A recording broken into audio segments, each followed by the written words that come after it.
À un moment donné, j'étais à Cannes, parce que bon, j'étais fasciné un peu par le milieu du cinéma, parce que quand j'étais jeune, mon rêve c'était de devenir acteur.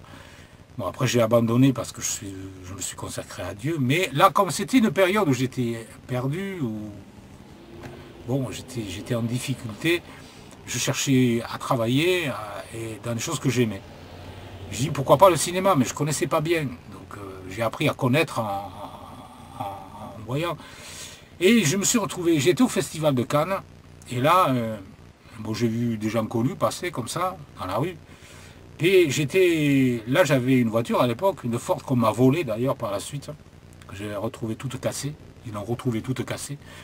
Mais à cette époque-là, j'avais cette Ford Fiesta rouge, j'avais acheté neuve, et j'étais parti à Cannes pendant quelques jours, pendant le festival, parce que je voulais rencontrer des gens de cinéma. Bon, je me suis dit, comment tu vas faire? Bon, tu verras bien. Je me suis dit, tiens, improviseur. Hein. Et un matin, j'étais sorti pour faire, parce que je dormais dans la voiture, hein, pour pas trop dépenser d'argent.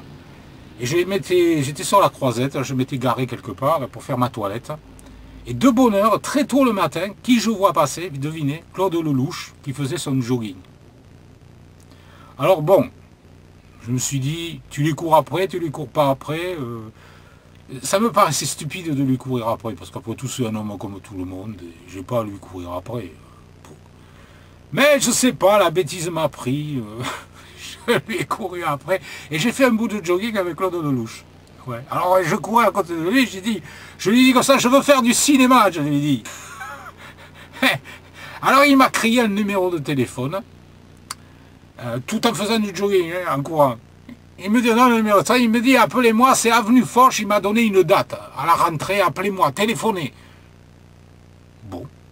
Et alors j'ai laissé continuer Claude Lelouch courir son jogging, et puis je suis revenu vite fait à ma voiture, et je me répétais constamment le numéro de téléphone dans la tête pour ne pas l'oublier, parce que j'avais rien pour noter. En arrivant vite, je prends un bout de papier, je marque le numéro, et je dis, bon, une fois que je serai revenu à la maison, je vais appeler, puisqu'il m'a dit de téléphoner. Je vais essayer. Et alors, quand l'époque est arrivée, les figurez-vous, je n'ai pas téléphoné parce que je ne sentais pas que c'était la volonté de Dieu, en fait. Non, je n'étais pas convaincu. Oh, j'ai dit, ne t'appelle pas, le Seigneur ne va pas être content que tu fasses ça. J'ai laissé tomber. Et quelques temps plus tard, mais longtemps après, j'ai essayé. J'ai dit, ouais, s'il marche le numéro de téléphone, sans doute c'est parce qu'il ne marchait pas que j'avais envie d'appeler.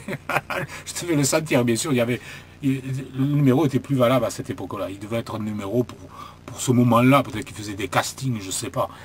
Mais à l'époque-là, ça ne marchait plus. Il y avait un répondeur ou je ne sais pas quoi, où ça ne marchait plus. Je crois que ça ne marchait plus.